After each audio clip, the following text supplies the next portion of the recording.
Sir जो first मेरा ये क्वेश्चन है वो ये है कि create a system dependent business not a people dependent.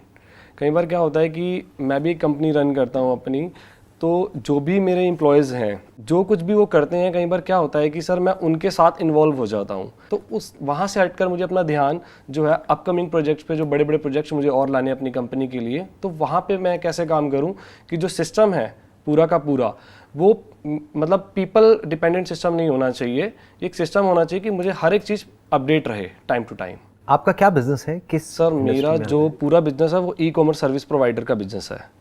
तो वहाँ पर जितने भी ई कॉमर्स कंपनीज़ हैं, अमेजोन, फ्लिपकार्ट, स्नैपडील, वहाँ पे जितने भी प्रोडक्ट्स फोटोशूट्स होते हैं, जितने भी मॉडल्स अपैरल्स आप देखते हो, वो सबका फोटोशूट हमारे यहाँ पे होता है। तो आप मतलब काफ़ी हद तक हमारी लाइन से रिलेटेड हो गए, राइट? कैसे हम पीपल डिपेंडेंट से हट करके systems and processes driven business को बनाएं, क्योंकि अगर आप वो नहीं करेंगे तो आप नेक्स्ट लेवल पे नहीं जा सकते, आप कुछ एक्चुअल में बड़ा नहीं सोच सकते या बड़ा नहीं कर सकते। आपका जो बिजनेस है basically that is less of a product business, more of a service business, right? क्योंकि क्लाइंट्स आपको प्रोडक्ट्स देंगे या आप क्लाइंट्स को एक तरफ से अप्रोच करोगे, फिर उसमें से कुछ हाँ बोलेंगे, कुछ ना बोलेंगे, फिर आप उनके प्रोडक्ट शूट्स करेंगे। तो हर एक चीज़ को step by step break down करके डिफाइन किया जा सकता है कि पहले स्टेप में ये होता है, और फिर उसको असाइन किया जा सकता है कि ये जो सेट ऑफ प्रोसेसेस है ये इस पर्सन की रिस्पॉन्सिबिलिटी है, उसके बाद में इस पर्सन की रिस्पॉन्सिबिलिटी है, उसके बाद में इसकी है, उसके बाद में इसकी है। तो कहीं पर भी कोई गूफअप होता है या कहीं पर भी कुछ गड़बड़ होती है तो आप इमीडिएटली जा करके उस पर्सन को पकड़ सकते हैं। और अगर गलती ऐसी है जो किसी पर्सन ने नहीं करी है, वो फ्लॉ सिस्टम में है, तो आप सिस्टम को चेंज करेंगे। ज़्यादातर क्या होता है, जो एम्प्लॉयज़ होते हैं उनको खुद ही क्लियर नहीं होता कि मुझे एम्प्लॉय से क्या चाहिए, तो एम्प्लॉय बेचारा कितना भी कर दे, अपना 100% भी देते, वो भी कम पड़ जाता है एंड में। क्योंकि एम्प्लॉयर क्या करेगा, उसकी एक कमी को पकड़ करके सारे उसके किए किराए पे पानी फेर देगा। वो तरीका गलत है। एक सही तरीका क्या है काम को करने का, कि आपको पहले कम्युनिकेट करना है कि एग्जैक्टली आपसे क्या एक्सपेक्टेड है, और अगर आप ये जो एक्सपेक्टेड है इससे बेटर करते हो तो that means you are performing very good in this company. अगर जो आपसे एक्सपेक्टेड है आप उतना भी नहीं करते हो, you are not performing good in the company.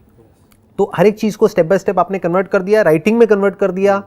अब अगर कोई प्रॉब्लम आती है तो वो जो राइटिंग में आपने सिस्टम्स एंड प्रोसेसेस की एक फाइल बनाई है या जो बुक बनाई है उसमें चेंजेस करने हैं। लोगों को नहीं बोलना है कि तुम्हारी गलती है, तुम्हारा ये है, तुम्हारा वो है। ऐसा एक प्रोसेस बना देना है कि किसी को बोलने की जरूरत ही ना पड़े। जैसे मैंने देखा है यहाँ पे एक बड़ा एक कॉमन एक कल्चर देखा है इंडिया में। यहाँ पे क्या होता है कि जब कोई लेट आता है ऑफिस में, तो जो सीनियर है या जो बॉस है वो आकर के उसको बोलते हैं क्या हो गया, आज लेट क्यों आए, आज फिर लेट आ गए, ये वो। ये बड़ा ही बेवकूफ़ों वाला तरीका है काम को करने का। क्यों? क्योंकि आपको पता है कि अगर सामने वाला लेट आएगा तो why don't you create a process, और फिर जो फ्रीडम है वो एम्प्लॉय को दे दी कि भाई आप महीने में 2 बार इतना लेट आ सकते हो, और तीसरी बार आप इतना लेट आ सकते हो। मानो 2 बार आप 10 मिनट तक लेट आ सकते हो, तीसरी बार आप आधा घंटे तक लेट आ सकते हो, चौथी बार आप 2 घंटे तक लेट आ सकते हो। अगर उससे ज़्यादा आप लेट आते हो तो इतना पैसा आपका कटेगा, जिससे आपको भी प्रॉब्लम ना हो और कंपनी को भी प्रॉब्लम ना हो। It has to be a win win situation, तभी वो कंपनी ग्रो करेगी। राइट। कई बार क्या होता है कि work on your business not in your business. कई बार जो मैंने अभी आपको बताया कि मैं उनके साथ इन्वॉल्व हो जाता हूँ और जो चीज़ें मैं करना चाहता हूँ आगे उसमें नहीं कर पाता हूँ, मैं उसी के अंदर इन्वॉल्व रहता हूँ। तो मैं चाहता हूँ कि बिल्कुल हटकर मैं कुछ सोच सकूँ, उसका जवाब अपने वैसे मेरे को दे ही दिया है सर। इसमें एक और बात आप ध्यान रखिए, एक बहुत बड़ा ट्रैप होता है जहाँ पर जा करके हर एंटरप्रेन्योर फंसता है। मैं भी फंसा हूँ पास्ट में। वो क्या होता है कि हम हर काम को परफेक्शन से करना चाहते हैं। तो अगर फॉर एग्जांपल कोई है जो एक पर्टिकुलर काम को कर रहा है या कर रही है, तो आप क्या चाहेंगे कि वो बिल्कुल परफेक्ट होना चाहिए, उसमें कहीं कोई गलती नहीं होनी चाहिए। जैसे आप खुद करते हैं वैसे ही वो करे, राइट? तो as far as your supervising from a distance is concern, that is okay.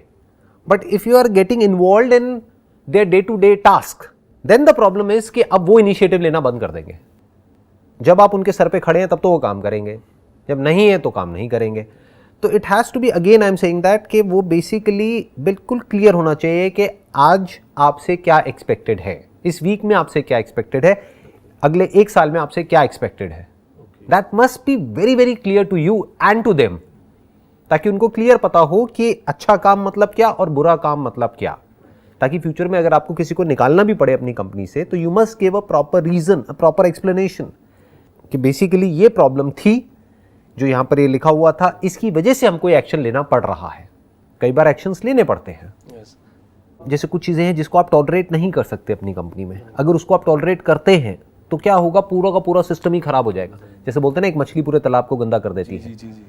For example, कोई है आपकी कंपनी में जो फीमेल से ढंग से बिहेव नहीं कर रहा है, तो वहां पे कोई कॉम्प्रोमाइज नहीं होना चाहिए। Immediately you have to set an example for everybody else, so that women feel safe and secure in your company. या कोई फॉर एग्जाम्पल चोरी करता है आपकी कंपनी में, या कोई किसी तरीके से चीज़ों को बहुत ज़्यादा मैनिपुलेट करता है, चाहे फाइनेंशियली या अदरवाइज, तो you have to take action. पहले उसको वार्निंग दी, अगर उसके बाद भी वो नहीं समझा है, नहीं समझी है, तो you have to take an action. जैसे जो सड़कें हैं, अगर वहाँ पर कोई भी रूल्स को फॉलो ना करे तो कायदे से एक पनिशमेंट होनी चाहिए।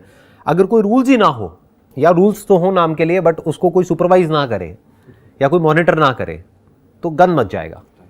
तो there must be rules and there must be proper governance in order to check कि उन रूल्स के अकॉर्डिंग काम हो रहा है या नहीं हो रहा है। अगर रूल्स से एम्प्लॉइज को प्रॉब्लम है तो सुनो, समझो और रूल्स को चेंज करो। But once they say this is fine, then they have to follow those rules. Sir कई बार क्या होता है कि जैसे कि आप बता रहे हो कि मैं कई बार ये सोचता हूँ कि हम कभी भी बाहर होते हैं, जैसे हम किसी वेकेशन पे चले जाते हैं, कभी हम परेशान होते हैं तो एम्प्लॉयज़ के साथ तो नहीं वो कर सकते, हम कहीं बाहर चले जाते हैं जिससे मूड वगैरह फ्रेश हो जाता है। तो उस केस में क्या हम एचआर या कोई सीनियर्स को वो पावर दे सकते हैं डिसीजंस की, कि बाद में ऐसा ना लगे हमें कि यार अगर मैंने उसको बोला कि अगर आप कोई डिसीजन ले रहे हो तो आप सोच समझ के लेना, अगर मैं बाहर हूँ, मेरा फ़ोन स्विच ऑफ है, तो आप डिसीजन ले लेना। कई बार सिचुएशन ऐसी होती है, कोई क्लाइंट है या कुछ भी है, तो बाद में जब मैं आऊँ और मुझे ऐसा नहीं लगना चाहिए कि यार ये आपने गलत कर लिया, तो उस केस में क्या करना चाहिए? कोई भी डिसीजंस जो भी लेने हैं उसका एक FAQ बनाते चले जाओ। अच्छा, बेसिकली जो भी प्रॉब्लम्स आती है ना एक पर्टिकुलर बिजनेस में, आपका जो बिजनेस है जी, उसमें अगर आप ध्यान से ऑब्जर्व करेंगे तो जो प्रॉब्लम्स होती हैं वो गिनी चुनी 8-10 ही होती है, वही बार बार आ रही होती है। तो अगर आपको बिजनेस करते हुए मानो 5 साल हो गए हैं तो आपको पहले ही पता है कि वो 5-10 प्रॉब्लम्स क्या हैं। अब प्रॉब्लम क्या होती है, हम अपने हाथ में कंट्रोल रखना चाहते हैं, हम चाहते हैं कि कुछ भी हो मेरे से पूछ करके करो। वो होना ही नहीं चाहिए, तभी तो सिस्टम ड्रिवन होगा कि चाहे बड़ा डिसीजन है चाहे छोटा डिसीजन है, अगर ये हुआ तो ये होना है, फिर चाहे मैं हूं चाहे आप हो, तो उससे क्या आपके ऊपर भी प्रेशर नहीं आएगा, बार बार आपको भी नहीं सोचना पड़ेगा। राइट। कि अगर फॉर एग्जांपल कोई क्लाइंट आता है और वो बोलता है कि ये चाहिए मुझे या मैं ये चाहता हूं, तो आपको पहले ही क्लियर होना चाहिए अपने माइंड में कि ये हमें करना है या नहीं करना है, ओके, ये हमारी विजन में फिट होता है नहीं होता है। अगर नहीं होता है तो आपने इमीडिएटली उसको मना कर दिया, उनको आपसे पूछने की जरूरत नहीं है, चाहे कितना भी लॉस हो जाए बिजनेस में। Okay, that you need to define it, वो तो खुद ही डिफाइन करना पड़ेगा, नहीं तो अगर वो बार बार आपसे पूछने लगे तो आप भी पागल हो जाओगे, हम भी पागल हो जाएंगे। और प्लस जो इंप्लॉइज हैं वो कंफ्यूज हो जाएंगे, वो कहेंगे कभी ये बोलते हैं कभी वो बोलते हैं, चक्कर क्या है, अब हम क्या करें। तो वो क्या करेंगे, वो अपना दिमाग लगाना बंद कर देंगे। दूसरा, उनका आपके ऊपर ट्रस्ट कम हो जाएगा, क्योंकि वो कहेंगे कि यार ये अपनी बात के पक्के नहीं है, ये बार बार बात को चेंज करते हैं, कभी तो कहते हैं ये नहीं करना है, फिर खुद ही हाँ बोल देते हैं। जब बड़ा ऑर्डर आ जाता है, यानी लालच ज्यादा है तो हाँ, और अगर लालच कम है तो ना, ये क्या बात हुई, right? That has to be very clear whether it is aligned with the values of your company or it is not. If it is not, it has to be a no. For example, हमारी company में जैसे आप basically क्या करते हो, आप customise shoots करते हो, हमारी कंपनी में हम कस्टमाइज नहीं करते हैं। तो अगर कोई क्लाइंट हमारे पास में आएगा और वो कहेगा कि भाई हमारा बजट है 20 लाख रुपए का, 50 लाख रुपए का, 1 करोड़ रुपए का, लेकिन आप ये कस्टमाइज शूट कर दो, तो अब चाहे वो मेरे से पूछे चाहे हमारी कंपनी के किसी और एम्प्लॉय से पूछे, चाहे वो जूनियर है चाहे सीनियर है, ना है तो ना है, ये क्लियर है, तो कोई कंफ्यूजन ही नहीं है, उनको मेरे से पूछने की जरूरत ही नहीं है, ये राइटिंग में उनके पास में है। सर मैं ये पूछना चाहता हूँ कि अगर अब जैसे कि मैं अपना दूसरा एक बिजनेस स्टार्ट करना चाहता हूँ, जैसे कि मैं अपनी एक नई फर्म स्टार्ट करना चाहता हूँ, या वो इसी काम से रिलेटेड हो, या वो कोई रेस्टोरेंट हो या कोई अदर स्टूडियो हो, तो मैं अपने टाइम को मैनेज कैसे करूँ उस केस में? टाइम को मैनेज करने का जो तरीका होता है ना, वो ये है कि आपको और लोग चाहिए जो आपसे बेटर हो उस काम को करने में। एक्चुअल में एंटरप्रेन्योरशिप का मतलब ही यही है, you need to create a team which is much better than you.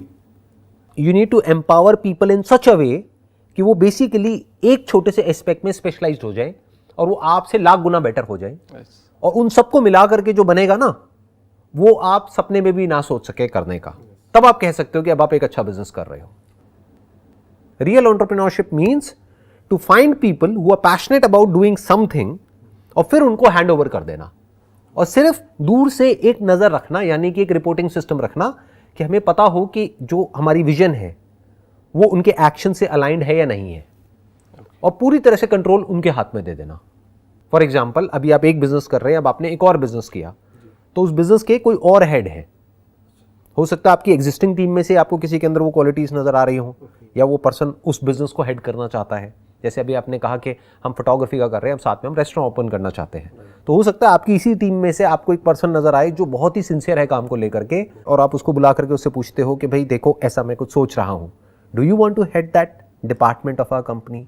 तो उसको वहां से हटा दिया, उसको वहां पे फिट कर दिया, क्योंकि वो भी वही चाहता है, तो उसकी जगह पे कोई और नया पर्सन आ गया। और सर इसमें कई बार क्या होता है कि ज़रूरी नहीं है कि वो मेरे आसपास ही हो, Right. पर्सन है, चाहे वो मेरे एम्प्लॉय टीम, मेरी फैमिली, चाहे मेरे पार्टनर्स है, कोई भी हो, कई बार डिफरेंट लोग भी ढूंढने पड़ जाते हैं व्हाई नॉट उसके लिए। लेकिन उसमें फिर सर ट्रस्ट की बात आ जाती है कि मैं जितना मैंने रिसर्च वर्क करा है कुछ एक नया स्टूडियो ओपन करने के लिए या वो करने के लिए, अब मैं सोचता हूँ कि मैं किसी और को दूँ, मतलब आप इसके ऊपर काम करो, मैं इस टीम में काम कर रहा हूँ, और कहीं ना कहीं गड़बड़ हो जाए, कुछ हो जाए, तो फिर वही अगेन चीज़ें दिमाग में घूमती रहती है।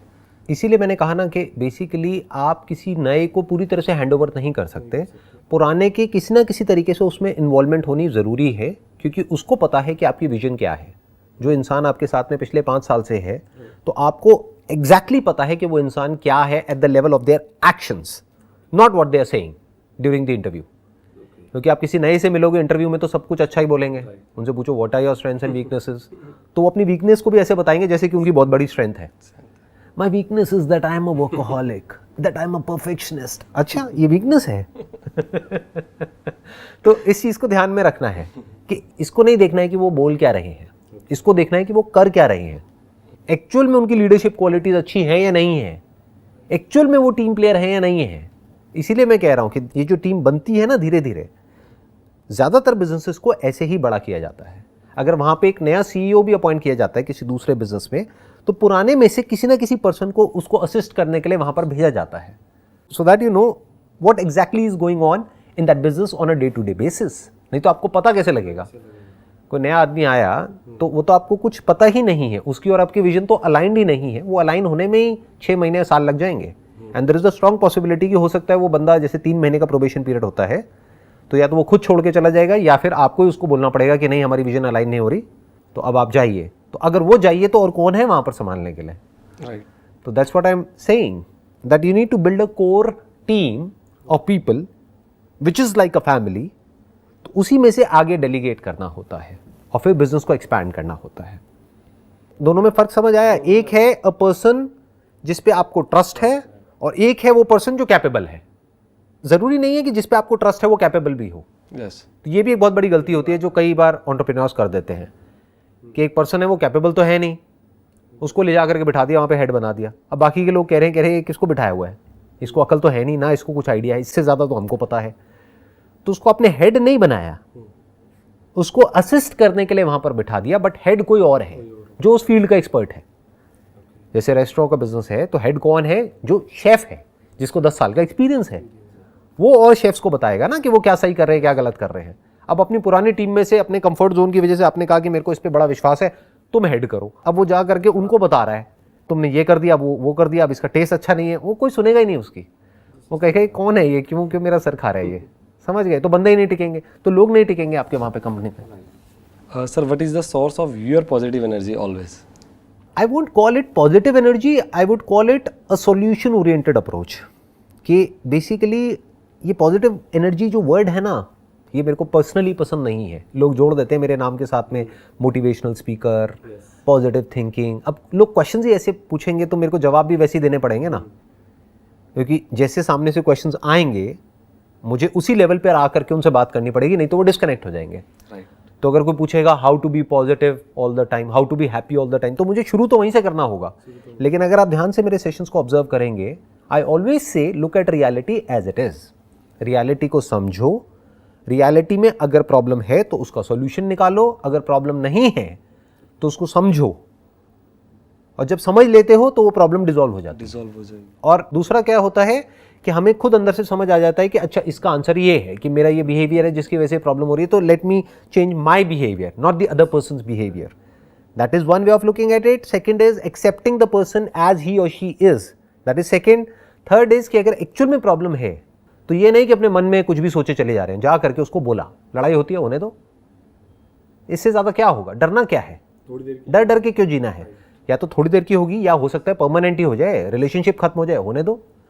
जब होनी ही है 1 साल बाद भी 10 साल बाद भी, तो अभी हो जाए ना। तो all I am saying is mind पे बैगेज रखने से अच्छा है कि बी सॉल्यूशन ओरिएंटेड। कोई प्रॉब्लम है तो उससे भागो मत, उसको पोस्टपोन मत करो, उसको सॉल्व करो, ताकि आपका जो माइंड है वो फ्री रहे कुछ एक्चुअल में ढंग के काम करने के लिए। Sir, how to use the brain properly? Brain को अपने गोल से रिलेटेड, मतलब मेरे दिमाग में हमेशा मेरे गोल से रिलेटेड चीज़ रहनी चाहिए। जबकि मैंने आपके सेशन में भी देखा, और मैंने जब आपके सेशन में बुक्स जो थी मैंने उनको भी पढ़ा है कि आपके जो भी गोल्स हैं वो आपके सामने ज़रूर होने चाहिए, जो कि मेरे ऑफिस में भी मेरे सामने हैं। लेकिन मैं चाहता हूँ कि वो हमेशा मेरे माइंड में रहनी चाहिए, वो चीज़ मेरे माइंड में घूमते रहना चाहिए कि मुझे अब ये करना है या ऐसे ही करना है या वो करना है एंड ऑल। देखो, इसको ध्यान से समझना। बेसिकली ये एक बहुत ही कॉम्प्लिकेटेड टॉपिक है। मैं इसको थोड़ा सा सिंप्लीफाई करने की कोशिश करूँगा ताकि ये आपको क्लियर हो पाए। आइडियली आपका दिमाग गोल पर फोकस नहीं होना चाहिए, काम पर होना चाहिए। दोनों में बड़ा फ़र्क है। गोल है जो आपको 1 साल बाद या 2 साल बाद या 4 साल बाद अचीव करना है। काम क्या है? जो एक्चुअल में आज करना पड़ेगा, अभी करना पड़ेगा, डेली करना पड़ेगा अगले 1 साल तक उसको अचीव करने के लिए। तो ध्यान कहाँ होना चाहिए? प्रेजेंट, अभी इस मूवमेंट पे होना चाहिए। गोल बैक ऑफ द माइंड होना चाहिए, सबकॉन्शियस में होना चाहिए, या ये कह लो लिख करके हमने कहीं लगा दिया है, बट हमारा पूरा जो फोकस है आज पे होना वो अभी पर होना चाहिए, इस मूवमेंट पर होना चाहिए। वो जो अभी हम जो काम कर रहे हैं उस पर होना चाहिए कि उसको हम बेटर कैसे कर सकते हैं। और सर, लोग कहते हैं कि एंजॉय एवरी मोमेंट, हर एक मोमेंट को एंजॉय करो। कैसे? हमेशा हर हाल में चीज़ों को एंजॉय करना इतना इम्पोर्टेंट नहीं है जितना कि एक प्रॉब्लम की जड़ तक जाना इम्पॉर्टेंट है और उसको जड़ से सॉल्व करना इम्पॉर्टेंट है, और वो कई बार पेनफुल भी होता है। तो एंजॉयमेंट कहाँ आया? जैसे फॉर एग्जांपल, आपके किसी दांत में एक्चुअल में बहुत बड़ी प्रॉब्लम है, आपने जाकर के एक डेंटिस्ट से डिस्कस किया, उन्होंने कहा कि भाई दांत को निकालना पड़ेगा और कोई ऑप्शन है ही नहीं। तो जब निकालोगे तो दर्द होगा ना, इंजेक्शन भी लगेगा और वो भी होगा, और कुछ दिन तक प्रॉब्लम भी रहेगी, इन्फेक्शन ना हो उसके लिए एंटीबायोटिक्स भी खानी पड़ेगी। तो उसमें एंजॉय क्या है? पेन ही पेन है, दर्द ही दर्द है। अगर आप एक्सरसाइज नहीं करते हो, जिम ज्वाइन करोगे, तो वहां पे एंजॉयमेंट कहाँ है? क्योंकि जिम एक्चुअल में तो बोरिंग ही है ना, बोरिंग ही है। उसमें एंजॉयमेंट क्या है? Exceptions are always there. कुछ लोग हैं जिनको मजा आता है जिम करने में, बट ऐसे बहुत कम है। उसमें मजा नहीं आता है। उसमें बेसिकली क्या होता है? दर्द होता है, और कई बार बहुत बोरिंग भी होता है। That boredom is also pain, क्योंकि एक ही सेट को बार बार रिपीट कर रहे हैं और रिजल्ट आने में अभी 1 साल बाकी है। तो उसमें मजा कहाँ है? वो तो पेन है। या अपनी किसी पुरानी आदत को आप बदलने की कोशिश कर रहे हैं, तो उसमें मजा कहाँ है? उसमें तो दर्द है। किसी की डेथ हो गई है, उसके बारे में आप सोच रहे हैं या वहां से बाहर निकलने की कोशिश कर रहे हैं, उसमें मजा कहाँ है? उसमें तो दर्द है। हम क्या बोलते हैं? दर्द नहीं होना चाहिए, मुझे तो मजा आना चाहिए। मजा नहीं आएगा उसमें। You have to accept it as a part of life. As enjoyment is a part of life, so is pain. As pleasure is a part of life, so is pain. But if that pain in the short term is giving you something big in the long term, so you must choose that pain instead of enjoyment. कुछ भी बदलना painful होता है, कुछ भी create करना painful होता है, उसमें मज़ा थोड़ी आता है। बिजनेस शुरू करने में मज़ा थोड़ी आता है, पेनफुल होता है। अपना सब कुछ लगा देते हैं, उसके बाद में कुछ भी नहीं होता है, तो उसमें मज़ा थोड़ी ना आएगा। फेलियर में मज़ा किसको आता है? स्कूल में अगर कोई फेल हो जाएगा उसको मज़ा आएगा क्या? या टॉप करेगा तब मज़ा आएगा, बट सब तो टॉप नहीं कर सकते। तो फिर ये सवाल कहाँ से आया कि भाई हम हमेशा खुश कैसे रहें? इसका मतलब क्या है कि सब खुश कैसे रहें हमेशा? That is not possible. तो हमें क्या करना है? जो रियलिटी है उसको एज इट इज़ देख लेना है कि अगर दुख हो रहा है तो उस दुख से भागना नहीं है, एक्सेप्ट करना है। आप उसको एक्सेप्ट भी बोल सकते हैं, उसको ये भी बोल सकते हैं, रियलिटी को एज इट इज देखना है। फॉर एग्जाम्पल, आप एक नदी के इस तरफ खड़े हुए हैं और आप उस नदी में से निकल रहे हैं और कोई रास्ता नहीं है दूसरी तरफ जाने का, तो आपको पता है कि वहां पर जो पत्थर है उसकी वजह से पैरों में चोट लगेगी, दर्द होगा, हो सकता है कट भी जाएगा, हो सकता है खून भी आएगा। बट अब आपको अपने आप से पूछना है कि उधर जाना कितना इंपॉर्टेंट है आपके लिए। हो सकता है अभी जहां पर आप खड़े हो वहां पर रोज रोज का टॉर्चर है, तो अब आप क्या कहोगे कि इसको पार करने में 1 घंटा लगेगा, 1 घंटे का टॉर्चर है ना, नो प्रॉब्लम, देखा जाएगा। तो उसमें मजा नहीं आएगा, पेन होगा, but you have to go through that pain in order to achieve something meaningful in life many a times. Sir, मैंने आपका एक सेमिनार देखा था जिसमें आपने एक बुक्स का नाम लिया था थिंक एंड ग्रो रिच। उसमें सर मैंने भी सुना, मैंने भी पढ़ा, लेकिन उसमें वो कहते हैं कि आप जो भी स्टार्ट करना चाहते हो या जो भी आपका गोल है उससे रिलेटेड आपको पता होना चाहिए कि आप कितने टाइम में उसे अचीव करने वाले हो। एक अमाउंट होना चाहिए कि आपको एक फिक्स करना चाहिए कि आप जब वहाँ पहुँच जाओ तो आप पर डे या जो भी आपका पर मंथ है आप इतना अर्न करो। तो मैं ये चीज़ आपसे पूछना चाहता हूँ कि जब आपने स्टार्ट करा था तो आपने ऐसा कुछ करा था? बिल्कुल भी नहीं। मैंने इनफैक्ट अर्निंग के बारे में कभी भी बहुत ज़्यादा नहीं सोचा। हाँ, प्लान किया कि बिजनेस लॉस मेकिंग नहीं होना चाहिए, बट ऐसे मैंने कभी भी कोई गोल सेट नहीं करे कि मुझे इतना अर्न करना है, उतना करना है, क्योंकि इसमें प्रॉब्लम पता है क्या है? फंस जाएंगे। आप कितना भी सोच लो, अगर एक्चुअल में आपका ध्यान काम पर होगा ना और आप कुछ एक्स्ट्रा ऑर्डिनरी करोगे तो जो आप कमाओगे वो उससे बहुत ज़्यादा होगा जितना आप सोच रहे हो।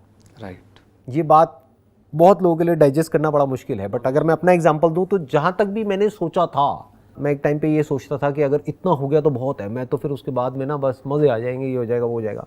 तो जितना भी सोचता था उससे आज बहुत आगे हूँ। तो अच्छा क्या हुआ कि मैंने फालतू की चीज़ें सोची ही नहीं, इसलिए इतना आगे हूँ। अगर मैं यही सोचता रहता कि मुझे यहाँ तक जाना है वहाँ तक जाना है तो मेरी सोच एक लेवल पर जा करके रुक जाती। अभी मेरे माइंड में ना कुछ नंबर्स आ रहे हैं कि अगर मैं यहाँ तक सोचता था तो मैं मैक्सिमम यहाँ तक जा करके रुक जाता, लेकिन ये सारे बैरियर्स तोड़ करके आज मैं कहीं और ही हूँ। क्यों?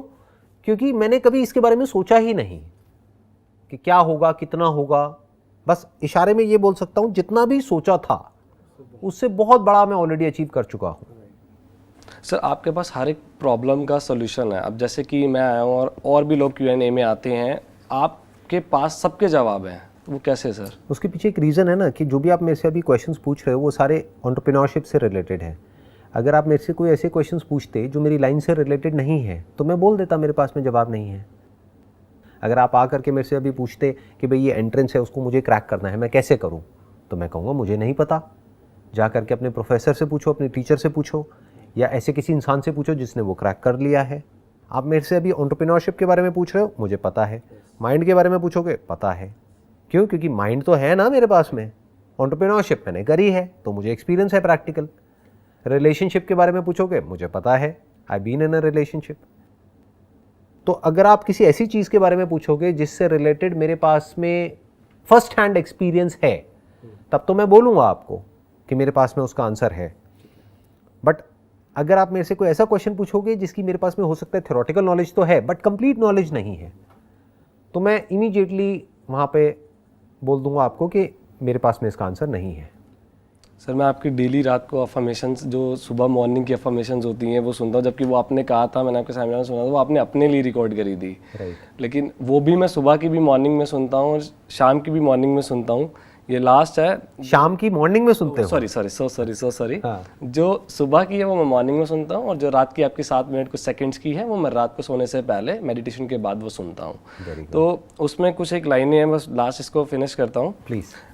आज का ये दिन मेरी आने वाली ज़िंदगी का पहला दिन है और मुझे पूरा यकीन है कि ये दिन मेरी ज़िंदगी के सबसे अच्छे दिनों में से एक होने वाला है। आज मैं बहुत खुश हूँ क्योंकि मुझे पूरा विश्वास है कि आज मैं कुछ ना कुछ ज़रूर ऐसा देखूंगा, ऐसा सुनूंगा, ऐसा महसूस करूंगा जो आज से पहले मैंने कभी नहीं किया होगा।